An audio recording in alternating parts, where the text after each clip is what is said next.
Hello and welcome to episode 46 of the Adoption and Fostering podcast. Hello.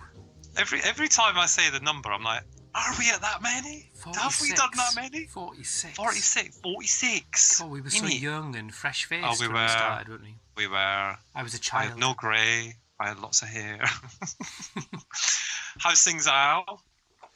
Well, I've had a really... it sounds like a cliche. I've had a really busy week. Oh, how boring. He's always had a really busy week. But I've had a really busy week.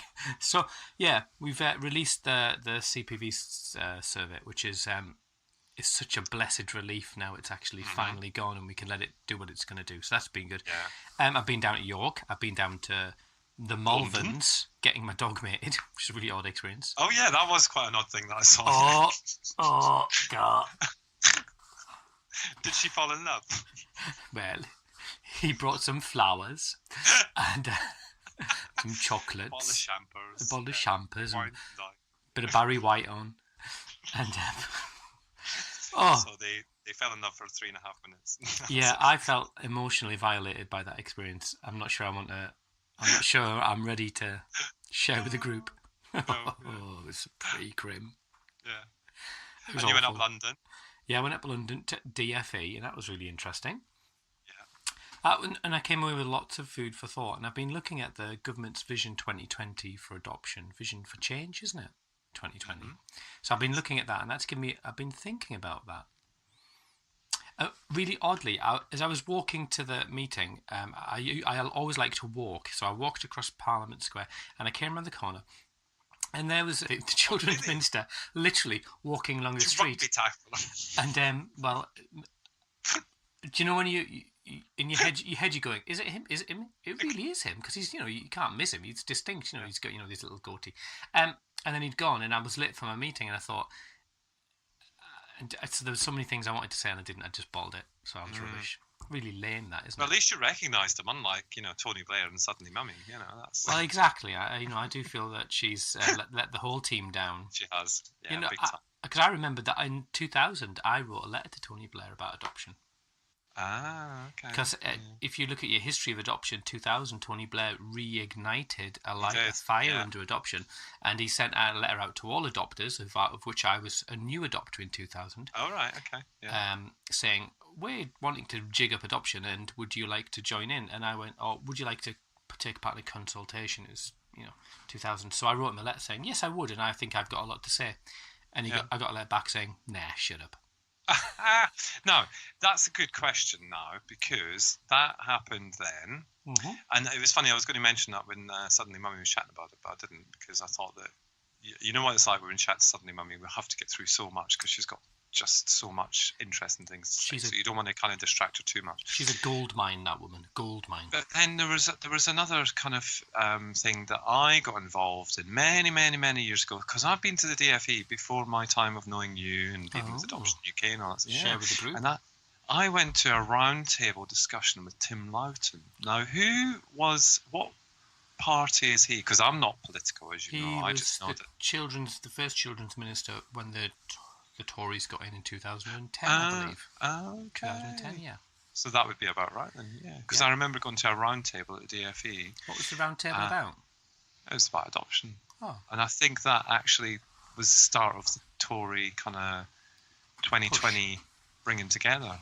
Yeah. So that's really interesting. So isn't it funny? We go a lot of history. A lot of history. Mm. Yeah. So a busy week, yeah. So well done, busy. You. Thank you. Yes. And how about your week? And I was just going to say I have registered, and I have got your copy of the executive summary or extended summary or whatever you called it. Yeah. Because I'm not going to read 50 pages. You just know that's not. Frankly, going to happen. Yeah, it's not going to happen. Yeah. It's not. Because if there's no pictures, that's it. You've had it. There's 170 pages. It's massive. Creepers. I know. Yeah. And I have to say, maybe 169 of them all belong to Dr. Wendy. She's just an absolute writing machine. She's fantastic. Yeah. She seems it. Yeah. But I mean, so how's my week been? Yeah. I asked you that. I did ask you that. You just ignored me. No, you just said but I just wanted to say that I have registered for your PDF well done. document. Yeah. Thank you. Well done. I went for the free version, obviously, because I'm not paying for it either. Hell, Steve, no. Me and Wendy fell out of. Well, we didn't fall out of, but we debated endlessly. I can imagine. My week has been. Tell us about your week, man. Interesting. I can't actually say too much about my week for legal reasons, which I never ever thought I'd find myself saying. Reporting restrictions. Ever in my life. But I can't go into too much details. But suffice to say, I missed our DFE meeting this week. And I also missed a meeting on Monday as a result of my week.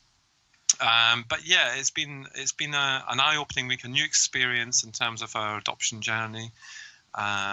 It's an experience that we never thought we would be once again yeah. you take one for the team. You throw yourselves on the rocks of new experience so you can support families, isn't it? Yeah, that's what it's about. Exactly. Well, and I actually shared that because you know me, I like to see the humour in most things. So the other day when I was speaking to my boss and she was asking me how I was because I had to go into a lot of detail about why I needed a couple of days off, and by the end of £10,000. Yeah, exactly. Yeah, for bail. I actually made a comment because we relaunched our membership, Adoption UK, last Friday, and I was one of the first users of our legal helpline, ironically. So something that I helped to put in place, I actually had to use on Monday morning. The snake eats itself. And I said, wouldn't this be lovely to be able to go and speak to people about this? She just looked at me as if to say, you are joking, aren't you? And I'm like, well, it's another feather in my cap to be able to go and share with people. Badge of honour. If I don't lie about it, I will cry. It's like adoption power-ups, isn't it? When you go to support groups, you go, seriously, yeah. Have you reached this level? Yeah, how many ticks have you got? You've not got as many as me, matey. No. You've not qualified yet. Have you needed an international diplomat yet? Oh, then you're nothing like as good as me. But I hope to be able to kind of extend on some information on that in the next couple of weeks. When you've made sense of it. Yeah, and when it's all to put to bed and all finished with. And yes, it has been quite rather a stressful week. I know I'm laughing and I'm probably over laughing, but if I don't laugh about it, then you can sit and wallow in it. Emotional breakdown. Yeah, oh, bless exactly. Your So and Tris came back from Thailand, which was a massive relief. Like the cavalry.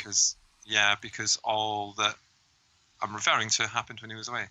So I had to deal with that on my own, as you know, because I was texting you at the time. Yes, you were, yeah. And I put you on mute and put my phone in the fridge. You had me on Do Not Disturb. Excellent. So yeah, cool. So that's my week. Good. Well, this week we've got Sarah Fisher on NVR. Can we call her an expert? Well, we'll find out, won't we? We'll find out. Yeah. We'll find out. So shall we go to her? Shall we patch her in? She's on line 1. Come in, Sarah. Come in, Sarah. Right, I'm going to try and... Hello, Sarah Fisher. How are you? Hello, I'm good, thank you. Although I have a bit of a summer cold, actually. So, otherwise I'm doing all right. Oh, good. End of term, I think. It's that end of term kind of exhaustion thing that's kicked in. So, yeah. Has it been a rough term? Can I ask that? It's a long, busy one, I think, rather than rough. Oh, that's good. If that makes sense. That's good. That's good. Well, Sarah, the reason we invited you on is because you are Sarah Fisher, NVR lady, woman. I can't think of... Would you tell us who you are, and what you do, and why you do it? That would be great. Yeah, so I am Sarah Fisher. I am a lady or a woman, whichever word you prefer. And I'm a single adopter, and that's really how I came to NVR. So my son's 11 now. I moved in just over 4 years ago, and he was incredibly violent very quickly. So we sort of got into him being kicking, punching within a couple of weeks of moving in. And I unfortunately didn't really get any support that was helpful and understood what was happening. I was very much kind of, I don't want to say blamed, but that's how it felt. I was doing something wrong. I was parenting wrong because he'd never done this before.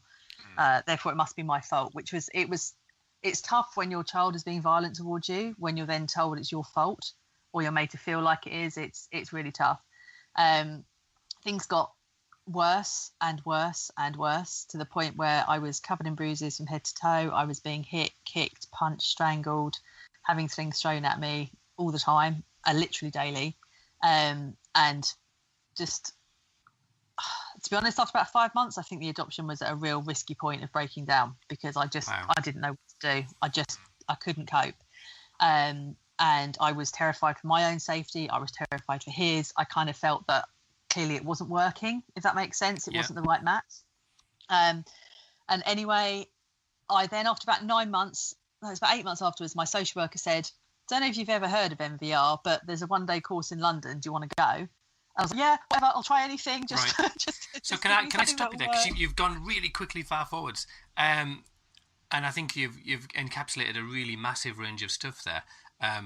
So, because that sounds like quite a common experience, that, you know, that things not going quite as it was anticipated to go, perhaps on your part, and then you kind of not really being that sure where to get help from. So you've said that really quickly, but was that a really, really difficult time? That's me putting words in your mouth now.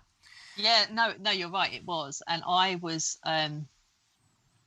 incredibly fortunate that the school my son was at had a number of adopted children. Right. Really understood attachment disorder and the needs of adopted children. So they were on the phone to me every day, making sure I was okay in that first term. That's fantastic.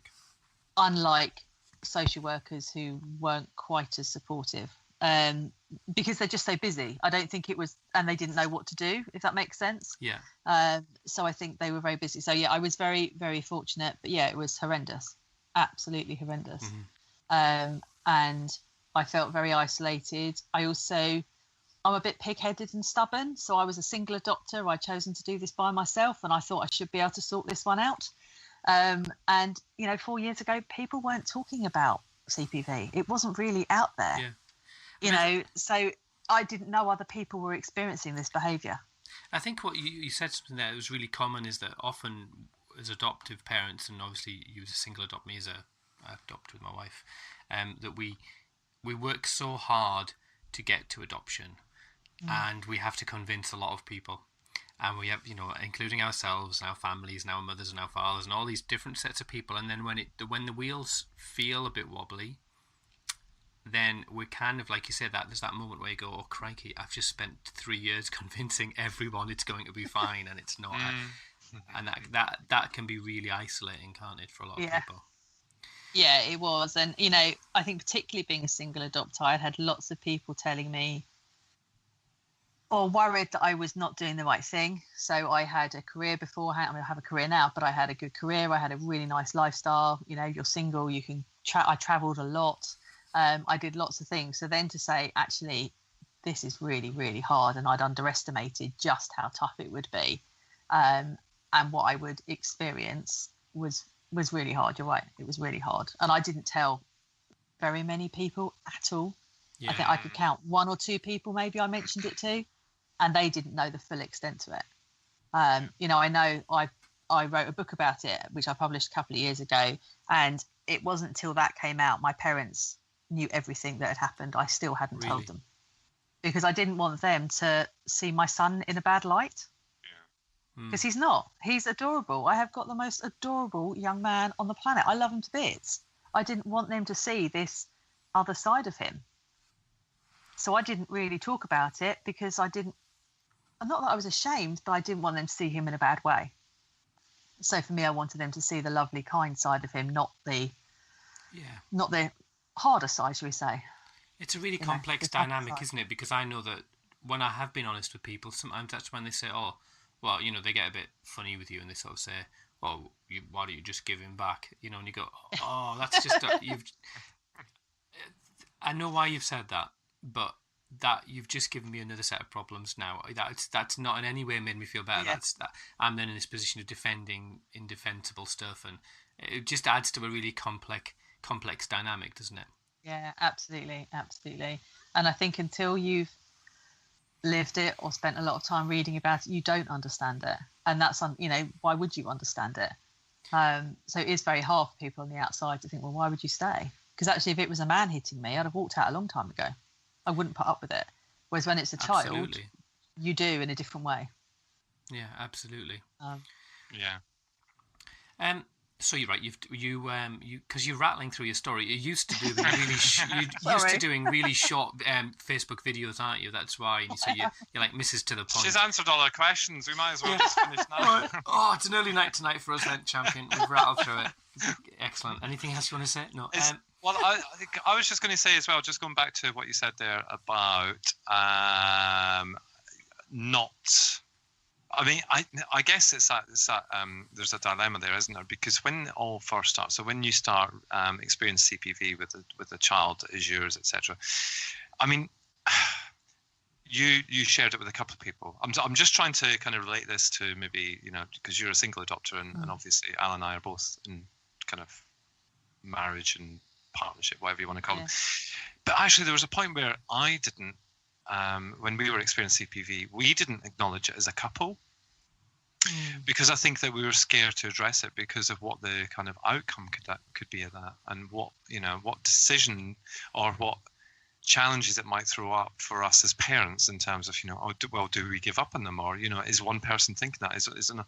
So do you think that it helped having someone? So you said you mentioned it to a couple of people. Do you think it helped having them a little bit removed from the situation, or do you think that did you not even think about it? It's just I needed to share it with somebody, and that's the way it did, the way you did it, or yeah, I didn't really think about it. I know one of them was my best friend, and she literally caught me at a really low moment, and I just started blurting it out and telling her. So there was no real kind of who am I going to tell, who do I need to explain this to, and how much am I going to tell them. More a very good friend of mine ringing and saying, how are you? And getting a full blur, this is how I'm not well right now. And I think it felt better having told somebody, but I know she was incredibly shocked because not many of us, thankfully, not many parents experience the type of violence and behaviours that we do as adopters, thankfully.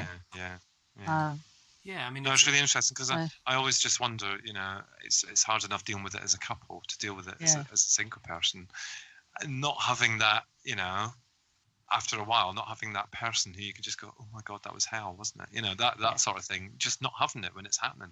Yeah, absolutely. And there has been plenty of times when I've just sat on my bed in absolute tears thinking, oh my God, how am I going to get through this? Because it's just me. And I think I was lucky. I had my brother at the time living quite close. So after a few months, I did get to the point where I was ringing him going, you're just going to have to come round because I can't deal with this. But I think it is hard when you haven't got anyone to kind of tag team with on those really bad evenings. It's just me. And if it goes on for 4 hours, well, it goes on for 4 hours and it's just me dealing with it. We don't have that now, touch wood, luckily. But it is. It's pretty grim. I mean, my world is pretty much consumed with child parent violence, not personally in a house, but just thinking about it and all the writing that we've been doing, the research and stuff. Yeah. But it never fails to amaze me what people put up with. And the level of violence. And I don't know whether I mentioned the podcast before. I spoke to a couple about a 15-year-old, and the 15-year-old assaulted them both and left them both sort of literally bloodied and on the floor. And the police came, and the ambulance came, and they kind of made this. They were having this conversation. They recounted it to me, saying, "Well, I tell you what, shall I go to the hospital first, or you to get my stitches? Because one of us needs to go and be the responsible adult for my child." And I was going, and it was just amazing that in the midst of all of that, they still saw their son as a vulnerable child, and that they still were out to protect him. And even though the police had kind of removed that decision making from them, they said, "We will go and we'll support you." And you just go, "Wow, people are just amazing, gobsmacking." Yeah, that's I am always inspired every day when I talk to parents of what they're dealing with, what they're living through. Their way of coping is absolutely awe-inspiring. Yeah. So, right, you were you tried your social worker, and what was that? We get very distracted, Sarah. Sorry. No, we're not. In my mind. There's a perfect thread that I'm following. So you talked to your social worker, and you didn't get the love. which is a whole different conversation. We'll not go there because I've criticised social workers enough this week. But then you kind of got given this opportunity to go on an NVR course. So tell me, was it just any, what was it? Tell me. Take up the story again. So my social worker, who I have to say, my social worker was lovely. And she came and she said, I've been given this thing about a one-day NVR course in London. No idea what it is. No idea if it would be any good, but do you want to go? And I was like, when you get at a point where you will try literally anything. Oh, yeah. And I was like, I will try anything, whatever. Just tell me where I need to be. So I went up to London. It was run by PAC. Yeah. And led by Peter Jacobs. And I just remember going up and going to this, it was a big room. And there must have been, I don't know, at least 50, 100, I don't know, a lot of people in the room, at least 50 people in the room.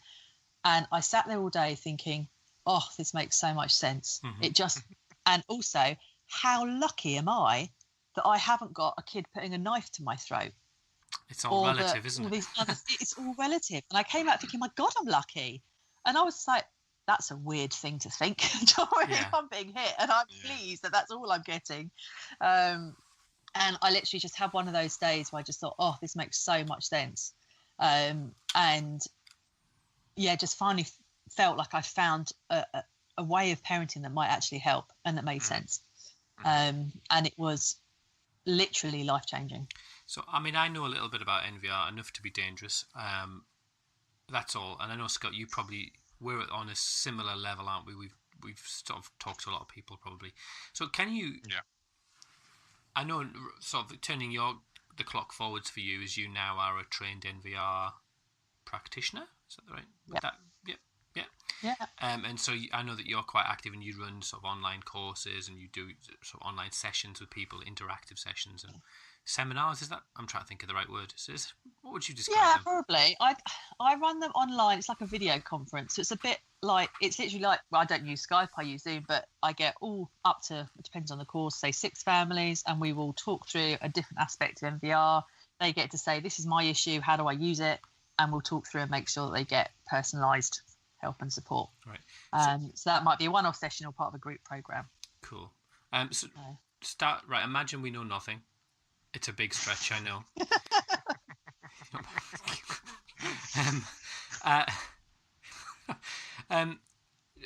Right, 101, what is NVR? Come on, start at the very beginning. What does it even stand for?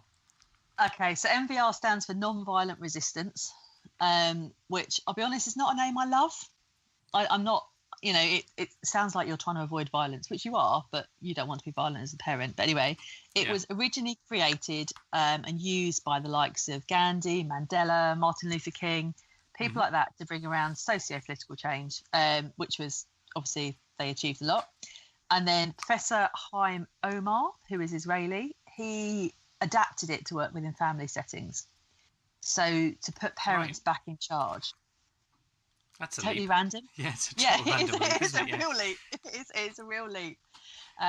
He realised that if you think about it, what they were doing is they were, for example, in India, we were over there ruling. We were putting a lot of pressure on the Indians. They didn't respond with violence, so we didn't know what to do in return. If they'd been violent towards us, we would have known exactly what to do. Yeah, we could just quell the uprising.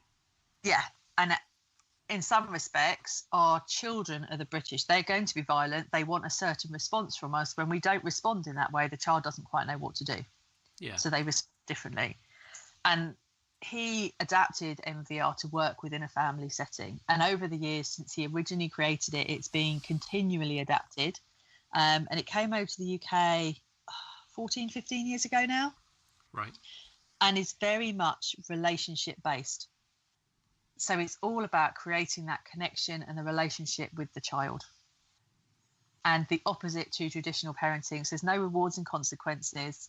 It's very much helping the child develop their own emotional understanding, creating a connection, and taking a really firm stance against challenging behaviours. Be that violence, verbal aggression, defiance, whatever the challenging behaviour is. Because I've been pondering NVR, and I ponder lots of things, but this is one I've pondered, and it seems to me that it's much more about parents than it is about children. Yes. And in some extent, you cannot change your children, but you can change yourself. So would that be right in thinking that, or is that an oversimplification?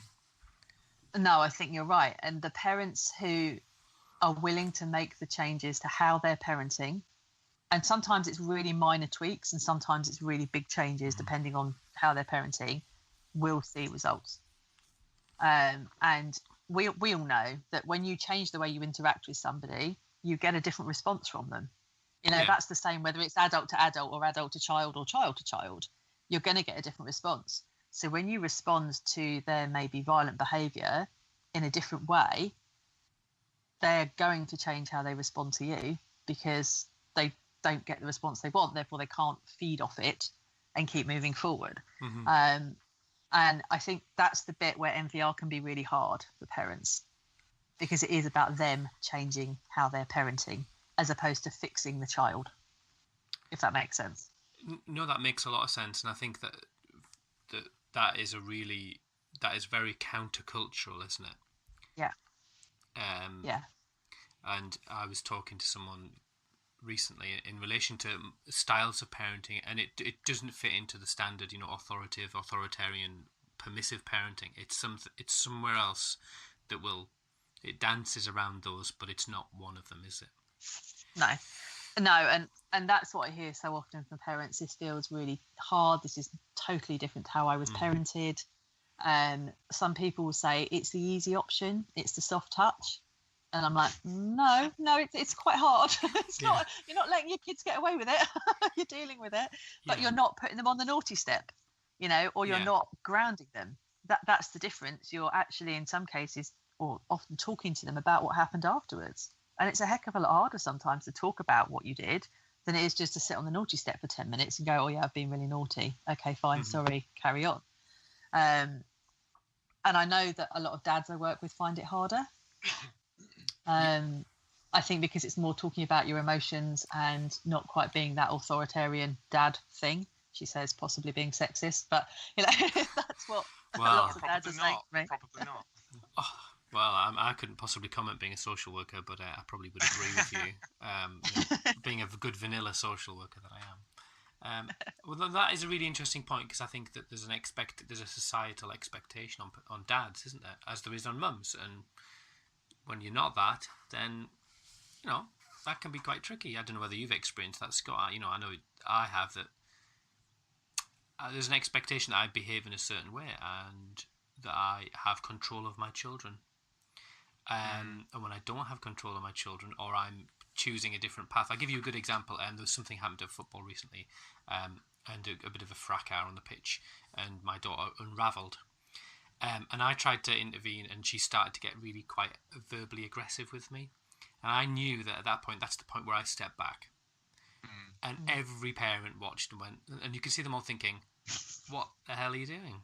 Why are you not stepping forwards? I thought, well, if I step forwards, you'll see, if you think you've seen something now, you're going to see something, you're really going to see something. And I stepped back, and everything inside of me felt, whether it was shame or embarrassment or just impotent, totally impotent, because I thought, ooh, and there was people watching, and I've got a friend there who gets it, and he knew what was happening, but actually it was really disempowering, and that's expectation of society on dads is quite strong. But there's a whole different set of expectations on mums, isn't there, which are just as... Yeah. But there's also, I mean, because I'm always conscious that, so the age difference between my older two children and my youngest, and we do suffer a lot of this with my youngest, and so we parent him very differently to the way we parented our older two, because they weren't like that. And it's very interesting that even the older two, bearing in mind they're no angels, how much they pick up on the different ways we deal. Why are you laughing so hard, Al? It's not funny. They're definitely no angels. But they've even picked up on the differences in the way that we have to deal with certain things that where my youngest is. So, when he's starting to kick off, they're like, they know certain things to do. So, they know to help us to get him or themselves into a safe place and all that kind of stuff. But afterwards, they're like, well, we wouldn't have gotten away with doing that. Yeah. That's because you wouldn't have done it actually, and it's more about our reaction to things. So with them, they needed. It's going to sound wrong, and bearing in mind it's 12 years ago, so it's a while ago now. But they needed kind of strong male figures to be, no, you will not do that, pointy finger, perhaps a raised voice. Whereas little one is complete opposite. As soon as you raise your voice with him, that's it, he's off, that kind of thing. So even inside the home, it can sometimes be really difficult to parent with those techniques that you have to learn to be able to keep living sometimes, because that's how it feels. So it's not, I don't think it's just outside the home sometimes. No, I think it is really odd. I feel like we've got you at a bit of a disadvantage, Sarah, because we're just talking our heads off, and you came in. Sorry, you got you on, and we just told our stories. Sorry, can I ask you a question? Yeah. Can I ask you a question? I'm going to make this this podcast X-rated now. Okay. Tell us about the shit sandwich, because I love a shit sandwich. So tell us about the NVR approach to a shit sandwich, because it works. Tell us. So Al's cringing now because he's got to put it as an extra. I would obviously I would never use that word ever. No, of course you wouldn't. No. So tell us the official term then. The poo-poo sandwich. I've called it any number of things. Just not that. Oh no, it depends actually who I'm talking to. So, fair enough. You're amongst friends. We will do it as you start with a positive about the child. So whatever it is you like about them. And what I find really interesting is when I say this to parents, sometimes they're just like, I don't know. I don't know what it is I like. And I'm like, that's where we need to... Because actually, if you think about it, when you're in that really, really negative place, sometimes it is hard to think about what you like about your child. Absolutely. And often when we're writing these... Sorry, that was too assertive. That was too positive. Yeah. Absolutely. So someone told me about it. Yeah. And often when we're doing this, it forms part of the announcement, or is the announcement. So things are really tough at home if we've got to this point. So you start off with whatever you like about your child. Sometimes it's the colour of their hair. I literally start there with sometimes, maybe, hopefully it's their sense of humour, that they're kind, that, I don't know, whatever it is, they're good at maths. And then we move into the shit bit of it. And often we will start off with what, as parents, we are going to change ourselves. Right, okay. Which is really tough. So, for example, if you're a shouter, until my son moved in, I didn't know I could shout. And I'd worked in a school for 12 years. I'd managed to keep my calm with secondary school kids. I'd never shouted, never raised my voice. And he moved in. I was like, who the hell is this woman? Oh, my God, help me. Release the anger inside. Yeah. Literally, I was like, crikey. So you might, start with, I'm going to do everything I can to stop shouting. Because I know that, as you were saying, when your child's escalating, actually shouting is often the worst thing. They need a really calm, really quiet voice. Yeah. So you might start by doing that, and then you'd move into what your child needs to stop doing. So, when you hit mummy, it really, really hurts and it needs to stop. We're here to support you. But we make sure that within that, there's that really supportive message of we're here to support you. And sometimes we might name supporters. So, Uncle Joe is also here to support you, and Auntie Mary or whoever. Mm-hmm. We all love you. We all want to help you and support you. But there's quite a firm line, this behaviour needs to stop. Yeah. And then you go back into the positive. So we're really looking forward to, I don't know, a day at the beach when, we all have fun as a family. So you're starting and finishing with the positives. The negative in the middle is always something usually about the parent as well. The parent or parents are going to stop, and what the child has to stop. Yeah. Because actually, if we're just asking our child to change, normally there's something as parents we can do differently that will help the situation. And if we can acknowledge that, it shows the child it's not totally one-sided. Mm-hmm. That's cool. That's interesting, because similarly to your story, I went on a one-day course, and that was the thing that actually changed my life. Yeah. It's such a weird thing to say, but it did change everything for us, and it changed both of us actually, because it was something that we could relate to. I don't know, because I had a swear word in it, maybe, I don't know.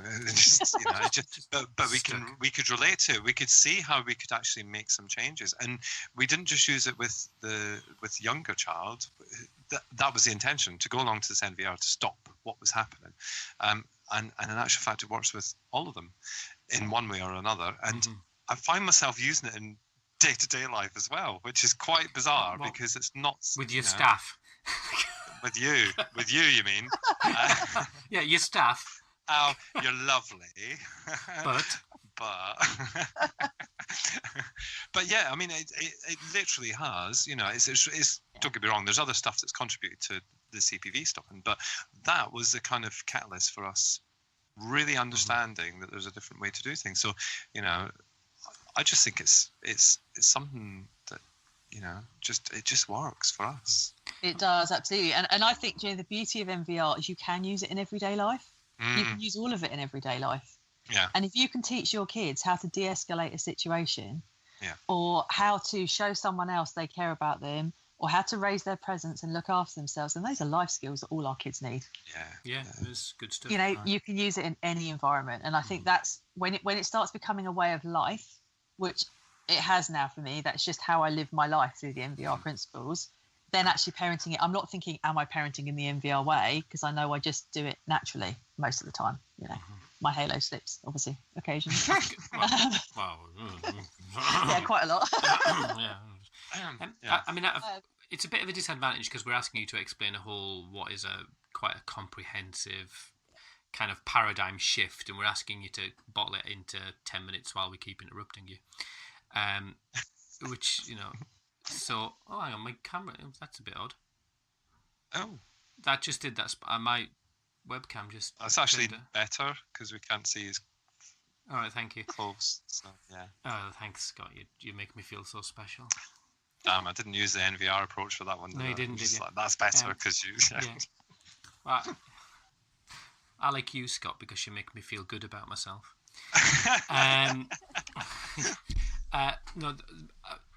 I guess sorry.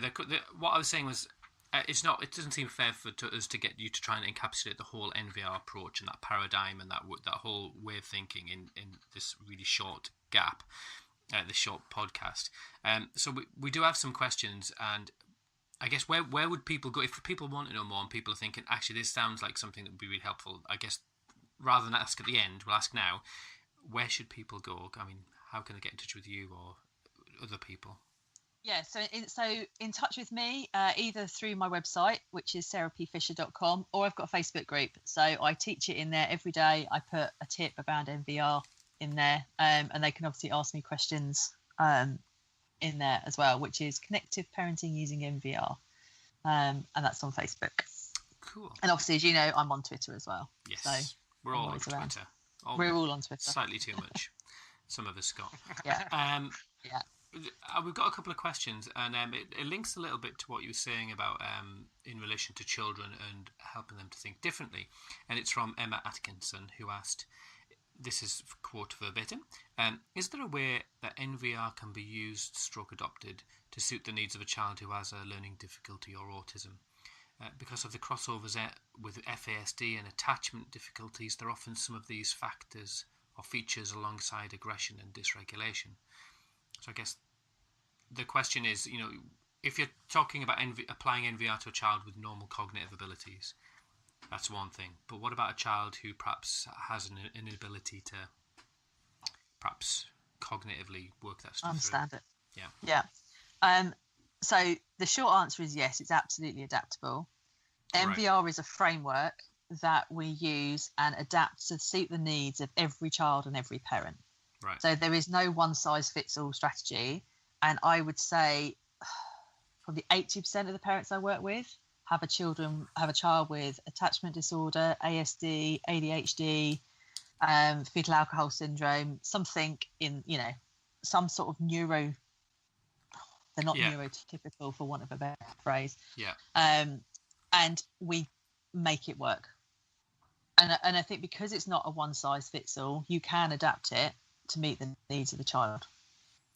And I work with parents who've got 2-year-olds and parents who've got 20-year-olds, and anywhere in the middle. Yeah. It takes longer for your child potentially to understand and get it, if that makes sense. Yeah. And longer for a parent to see changes, but absolutely it's adaptable. because one of the things that I've sort of taken from NVR, the little that I know and the little bit of research I did, is that it seems that it is very much tailored to you as an individual parent. Yeah. And it's looking at you in your house, in your life, with your friends, with your child. It's not sort of a, I guess it's maybe not a fair comparison, but pace is pace. You apply pace. Yeah. Whereas NVR is much more, you get your head round the paradigm shift and then you develop it and personalise it. Yeah, absolutely. And both parents might use it in a slightly different way because they're different people themselves, and how they connect with their child will be slightly different as well. So I know one family I'm working with, dad could not use humour to save his life. He can't do it. He always sounds sarcastic. It winds his son up, and he is a genius at escalating his son. So if there's any form of escalation, he just backs away, and mum will step up into that, and she is very good at using humour to de-escalate and other skills that dad just can't use. So we've worked out how dad can do it and what dad needs to do and what works for mum, and really personalised it to their needs. And to each of their children. So they use different strategies for each of their boys, because each of their boys, like you were saying, Scott, your kids are all different. Theirs are both different as well. And what works with one doesn't work with another. So that for me is the real benefit and beauty of NVR, that it is so flexible, that it is around what works for the child and the parent. I find it interesting that humour is something that can be incorporated into it as well, if it's appropriate, of course. Yeah. But because, do you know what? I know that there's families who aren't adopters, and they go through the CVV and all the aggressive behaviours and stuff. But actually, without humour, sometimes I don't think we'd still be together. Any of the five of us would all be in different homes, for that simple reason. And the fact that you can use that at points using the NVR principles, I think I think that's actually a big bonus, because some of the parenting techniques that you're offered don't have that flexibility to be able to use your individuality. And I think that's why I'm very intrigued by NVR. Yeah, and I use humour a lot because it works really well for my son, and I'm very capable of doing very stupid things that make him laugh. So it works brilliantly and de-escalates like a dream. So I just use it all the time. Whereas I know other parents are like, I can't use humour. It just doesn't work for me. I'm like, okay, well, don't use it. Let's use this. Yeah. And like you say, we're all different. We all have to use different strategies because different things work for us. Yeah. As you're talking, I'm sort of thinking about NVR to work well. It seems as though that there needs to be a level of practitioner supervision. It's not like is it a sort of thing where you learn it, but then you do need to keep sort of refreshing or tweaking it, or get someone to go, I'm doing this, is that work? Is that fair? Or I would say yes. There, as you probably know at the moment, there is no national approved accreditation body in the UK for NVR. Right. So there is NVR UK, which I'm an accredited practitioner with, but you don't have to be accredited in order to go and practice NVR. And yes, I speak to colleagues on a regular basis, and we all catch up and we talk about different situations, different scenarios. Any ideas? Have you worked through this? Have you worked with a child with this? Have you, all of that kind of stuff to keep our knowledge up to date.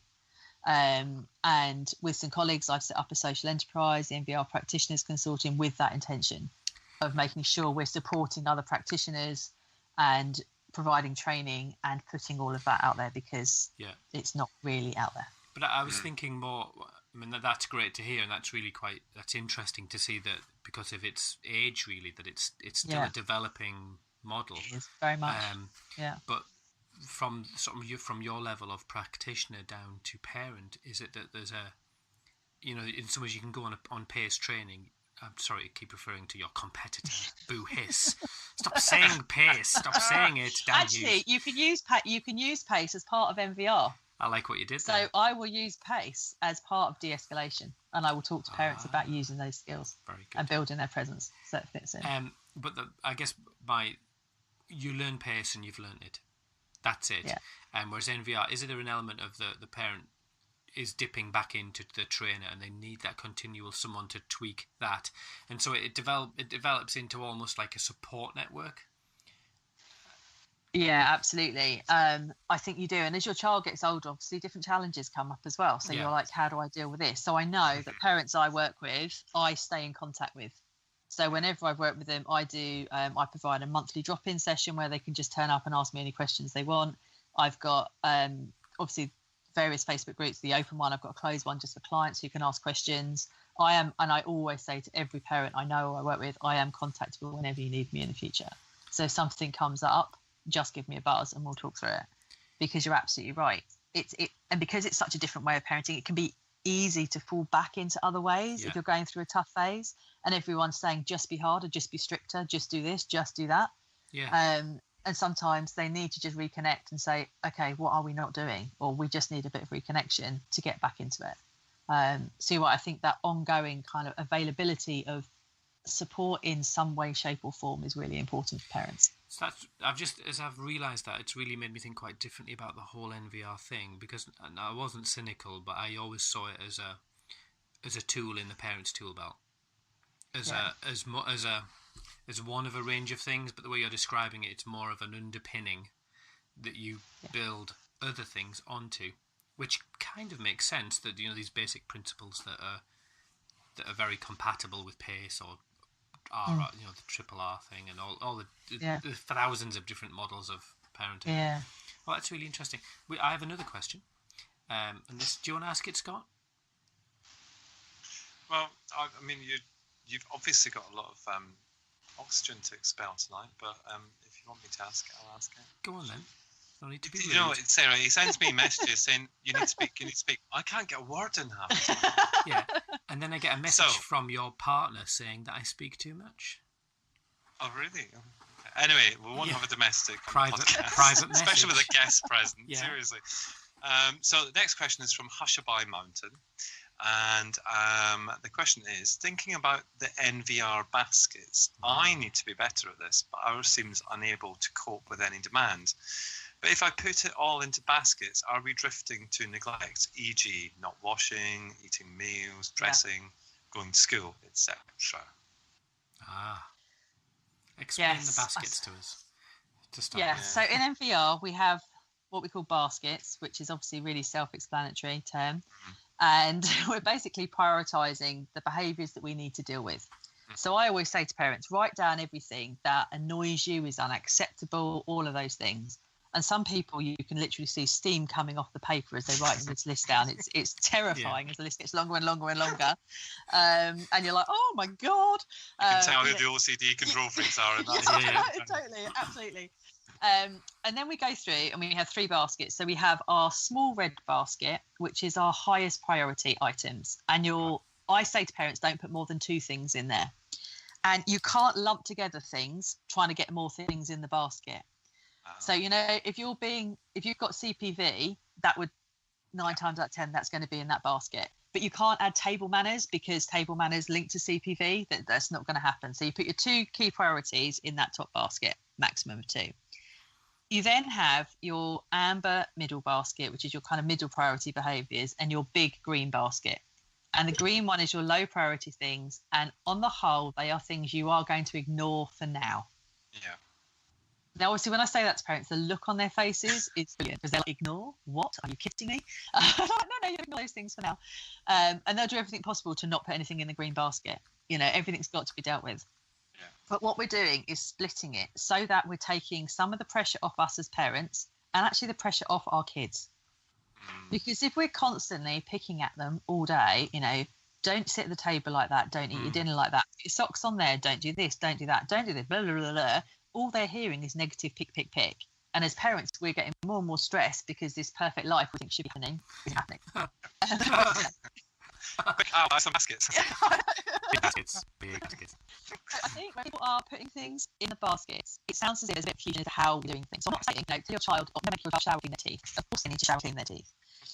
But also, some parents will avoid doing things because they're likely to get CPV at the end of it or a load of verbal abuse. Yeah. And the problem is, you can't not do something because your child may respond in a way that's hard to handle. Yeah. Because actually then your child is learning, all I've got to do is push and I don't have to do anything I want to do. Yeah. So the CPV will always be in the red button. If that happens, you deal with it.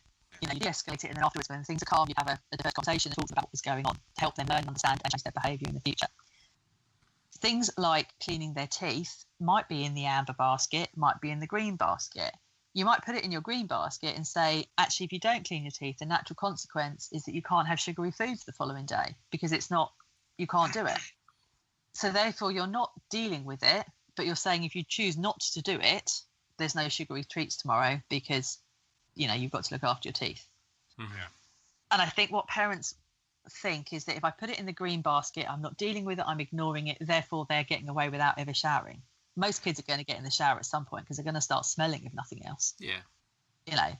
And they will get in the shower. And yes, it might be 20 minutes of, arguing before they get in there. But when they're in there, they're probably in there for 3 days, because they're happy as Larry once they're in the bloody water. They just don't want to get in the first place. So I think it's how you choose to use the baskets and not get stressed about, I can't use them in the right way.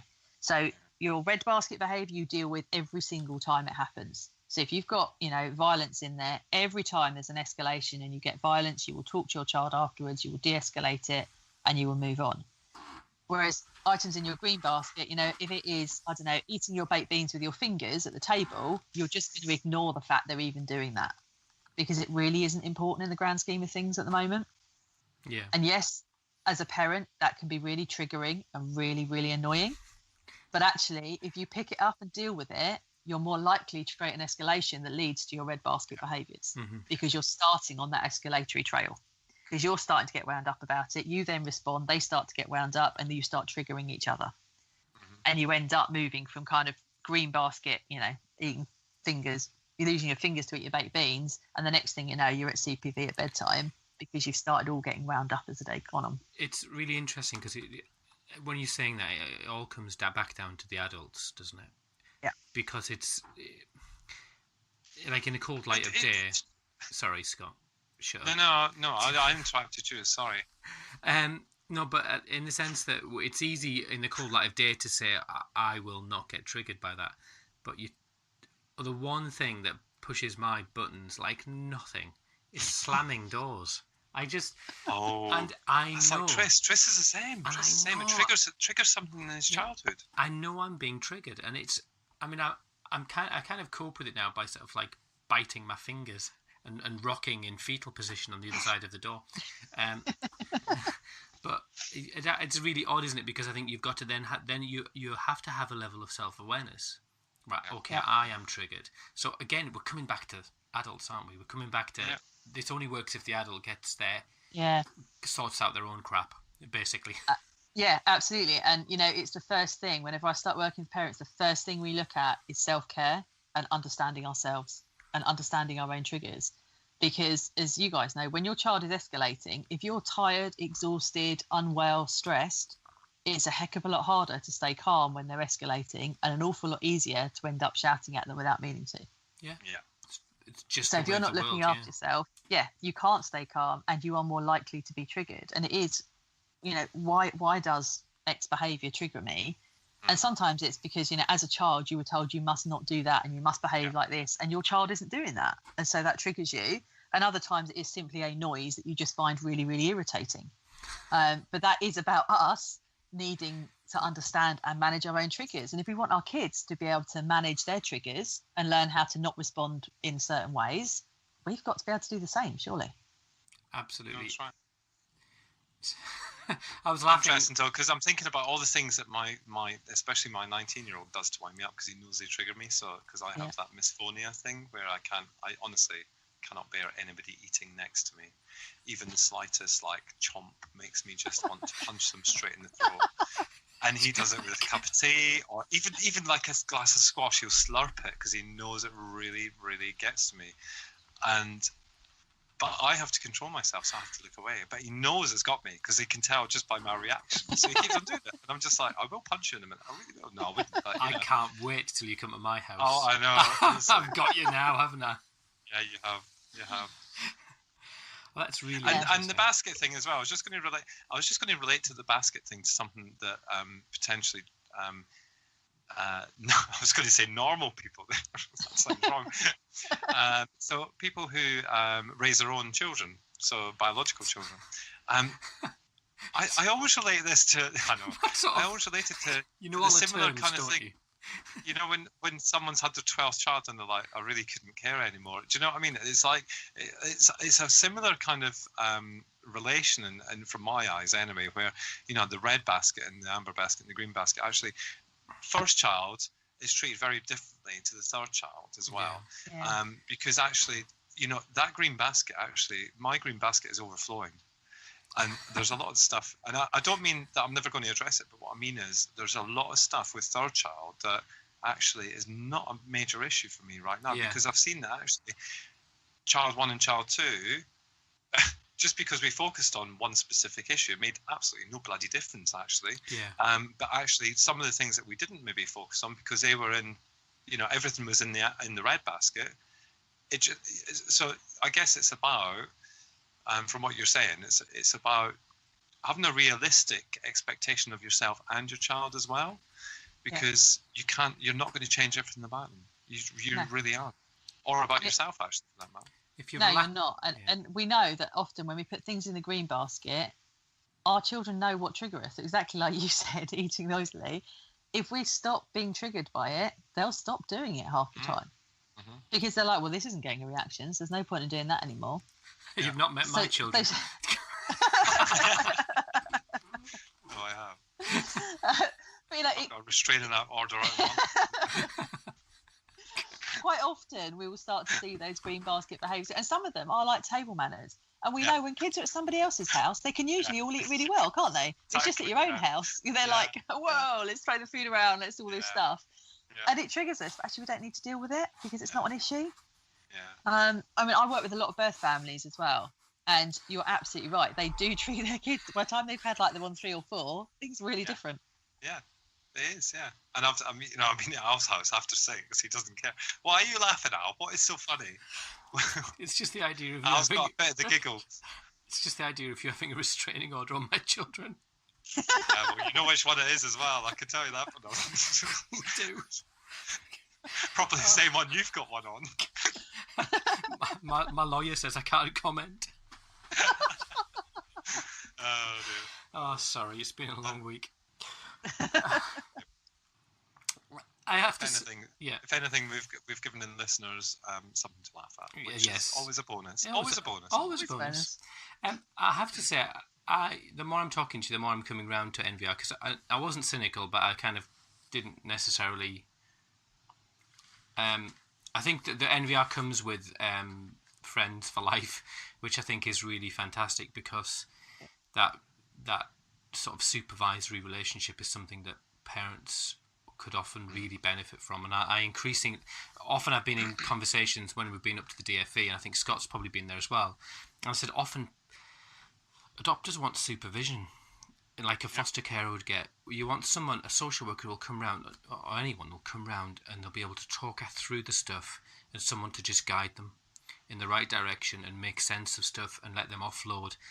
But because the nature of adoption is that's not, from a historical context and from a kind of a cultural thing, that's just, people don't want that. So, but NVR seems to offer that level of ongoing support where someone can, turn the screw a little bit as well and say, well, you dropped the ball there, you need to tighten up or whatever.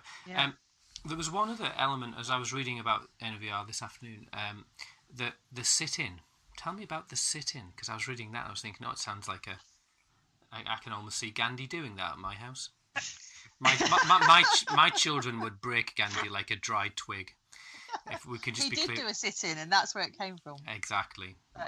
He didn't do one in my house, though, that's for sure. Bless him. So in NVR, we use a sit-in.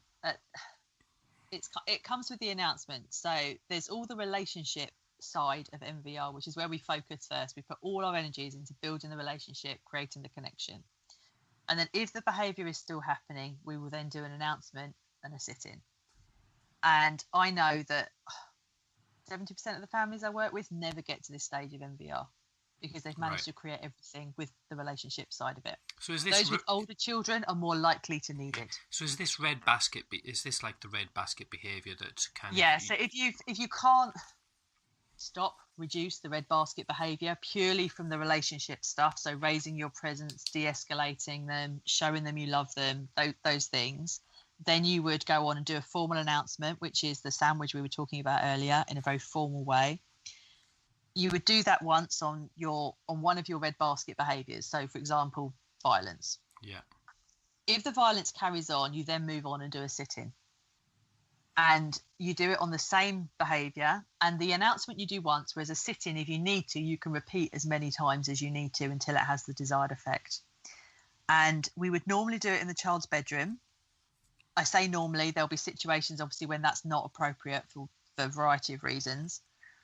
The parents will go in and literally sit in the child's bedroom. So they might go in and they'll explain why they're there, and then they will just sit there in virtually silence.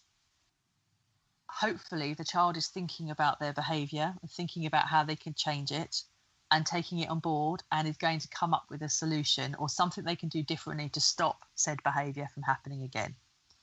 Obviously, in reality, children aren't necessarily going to come up with a solution the first time you go and sit in their room. And for a neurotypical teenager, you could be in there for an hour.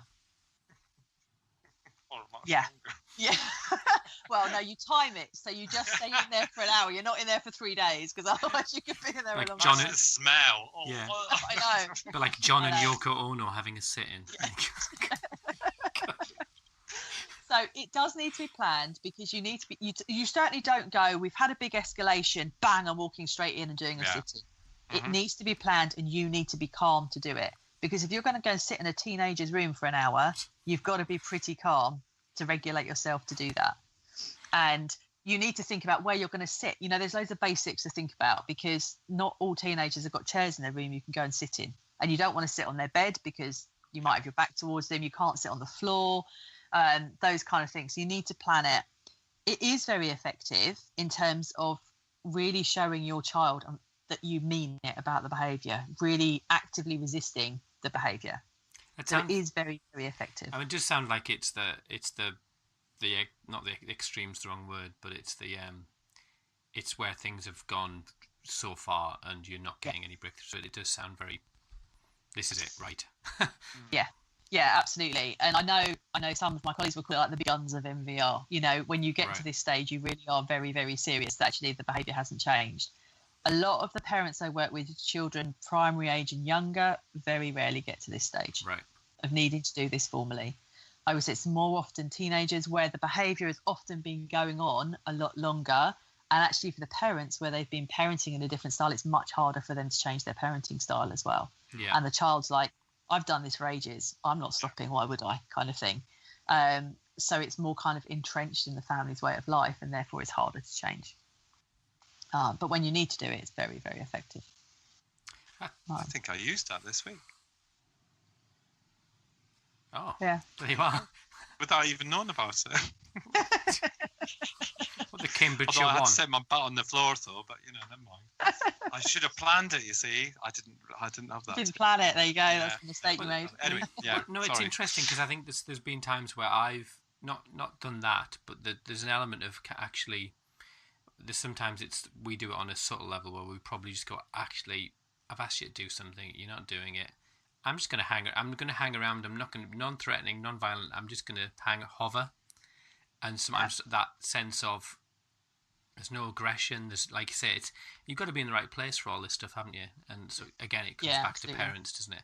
So there's not aggression. It's not like me, chaining myself to their Xbox in protest, and but that's really interesting. I've lots of food for thought. Any more questions on the list, Scott? I can't see. No, there's none on the list, but I do have a question, because obviously there is with all of these techniques and skills, not just with MVR, with other things like PACE and stuff. What are the potential downsides of NVR that that you're aware of?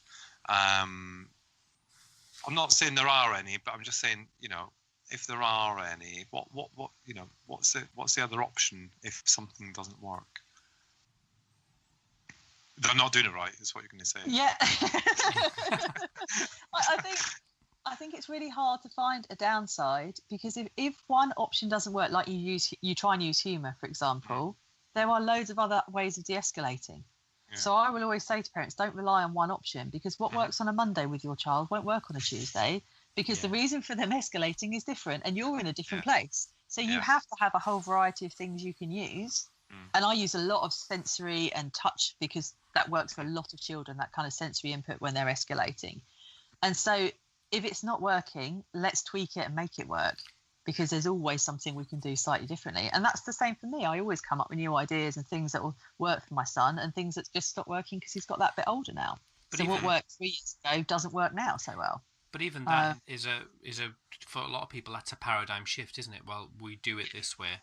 We're consistent, and honestly, I'll change my parenting style on a dime, because that's what you need to do. You know, if it's not working now, I'll try the next thing on the list. I'll go through my tool belt of bizarre parenting techniques. But you need to give parents permission to do that, don't you? That's the thing. Yeah, that is the thing. Yeah, you do. And I think, if we're angry or stressed, we don't always use exactly the same technique to calm ourselves down and de-stress. We use different things. So why wouldn't we with our kids? Why would we assume our kids need one thing all the time when we don't need one thing all the time? Yeah, it's true. To me, it seems kind of logical, that they're human beings, and different days they need different things to help them out. Yeah, in the same way, as adults, we have a different way of de-stressing from, say, a work situation to a parenting situation to a social situation. Yeah. We would deal with each one of those differently. So why would it be any different for our children? Yeah. So wise, so wise. I tell you. Oh, it's very interesting. But the only other thing that I was going to ask you, and I might have gotten this wrong, and if I have, then you'll have to forgive me. But some comments I've heard about NVR is that sometimes some parents feel it's a little bit shaming on children. Yeah.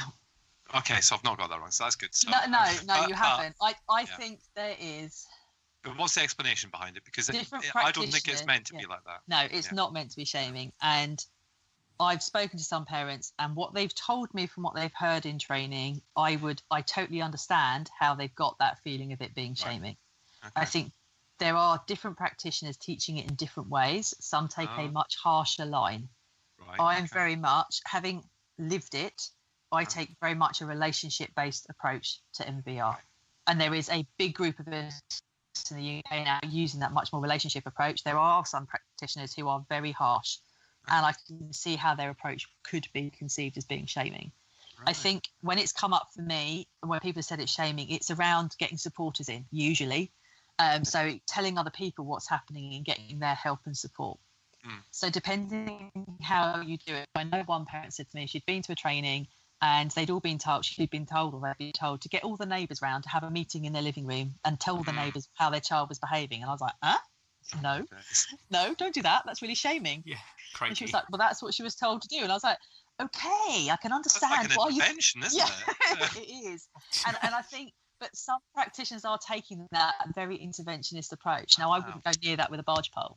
So I'm not saying, when things were really tough, I had neighbours over the road, and I've still got neighbours over the road, but I had different neighbours over the road. And I did go and see them one day, and I spoke to them, and I said, I might need you to come and knock on my door when my son is having an almighty meltdown, because I know that distraction kills it dead. Yeah. So I used to just send them a text. Yeah, it was a tool. And I said, you don't need to come in the house. I just need you to stand at the door and ask to borrow some sugar or whatever it is you need to borrow. One week she borrowed a heck of a lot of sugar. It was ridiculous. But, she came around, she would just stand at the door. We'd have a chat about the weather, as we do, because we're British and you talk about the weather all the time. And it was enough to just calm things down and for me then to deal with it afterwards. Yeah. So it's not shaming him because she didn't see anything, but it's using a supporter in a helpful way. And the neighbourhood watch reported you for being a drug dealer.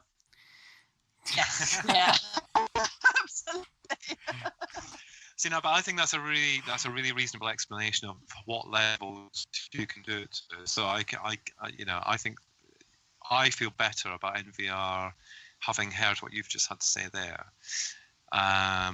because I've never felt like that, but I've heard people say that's how it's felt. So you're right. It's very much about the relationship aspect of it and how you deal with that. So I think that's really useful. I think that anybody who has had any doubts about it might feel actually a little bit better about a practitioner who works on that similar kind of basis.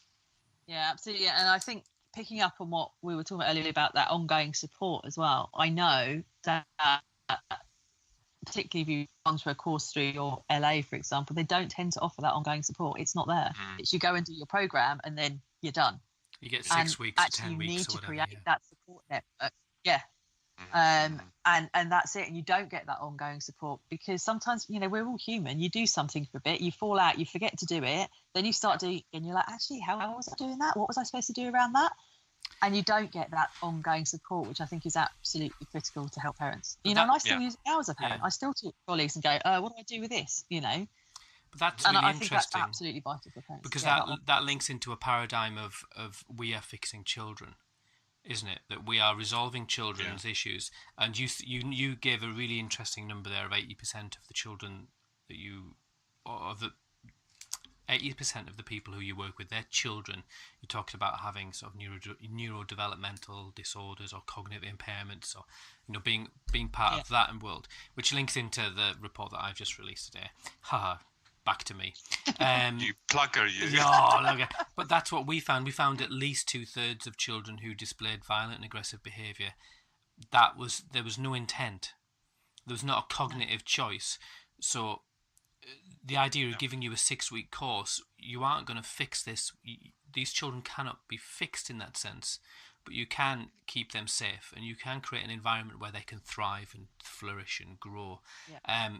But as a parent, this is, if a 6-year-old is still going to need support at 16, so that parent needs that support ongoing. Like you say, as they reach different developmental stages, they different experience. As they go into high school, as they, all the different transitions. So then, if NVR is then practiced appropriately, you're getting a package that's going to be ongoing till adulthood, I suppose, and beyond. You need it. Yeah.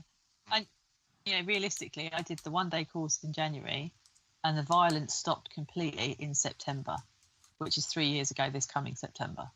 So yes, I get the odd teddy bear thrown across the room and stuff like that, but it took best part of 9 months for me to stop it.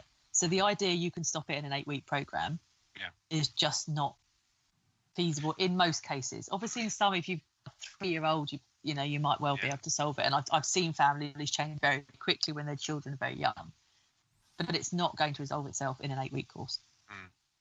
And, you're right. And, same with therapies, isn't it? There's different therapies that we can use to support our children through these things. But actually, as soon as there's a transition or something changes in them, so puberty is an example, which seems to be massive fuss in this house at the minute. We have hair sprouting from area. Anyway, easy. That's caused, again, almost like a regression. Well, in our eyes, it's a regression. We know it's not, but well, it could be actually.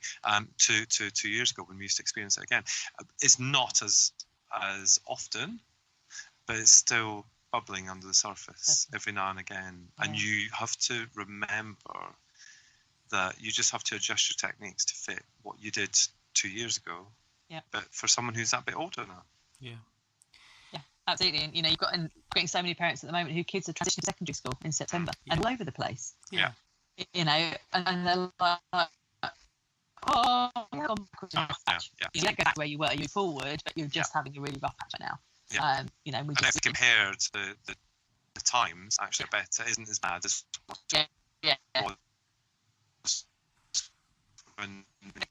write it down in 3 months time, write it down 6 months time, because when you're in the middle of a bad patch, you don't remember you even had a good patch last week. As it 6 months ago. So if you keep that record, it just helps remind you that things are getting better. Well, I'm looking at the time, and we've used up loads of your time, Sarah. Really appreciate you coming to speak to us. Any last messages of hope and life? I think if you want it to work, it can do. And my son came into me yesterday morning, actually. I'd been talking to Childminder on Wednesday night, and she was asking me what I did, and I was just explaining some of the behaviours that some of the parents experience. And my son was overhearing the conversation, because I'm quite open with him about it. And he came in yesterday morning and said, "I'm really sorry I used to hit your mum when I moved in." Oh. And I was like, "Oh, that's all right, mate." And he just went, "Can I have a hug? I didn't mean it. I just didn't know what else to do." And I think we've gone from that to him now being able to come in and say sorry without any shame or anything like that. There is light at the end of the tunnel, and it might feel like that light is miles away right now, but there is light at the end of the tunnel, and then you can walk out into it. And it might be in, a few months' time, it might be in a year's time, it might be, God knows how far down the line, but you can get there. Yeah, that's a great message. Absolutely, you can get there. Yeah, it is. Fantastic. Well, thank you very much, Sarah. Oh. Thank you so much for giving us your time. Absolutely fine. Your Friday night, and we shall keep our BDI and your little Facebook lives. I see you out there telling your little stories and giving us tips and tricks and things. So look after yourself and have a great weekend. And you as well, Scott, have a great weekend. Will do. Brilliant. Thanks, Sarah. Thank you, guys. Bye. Bye. Bye.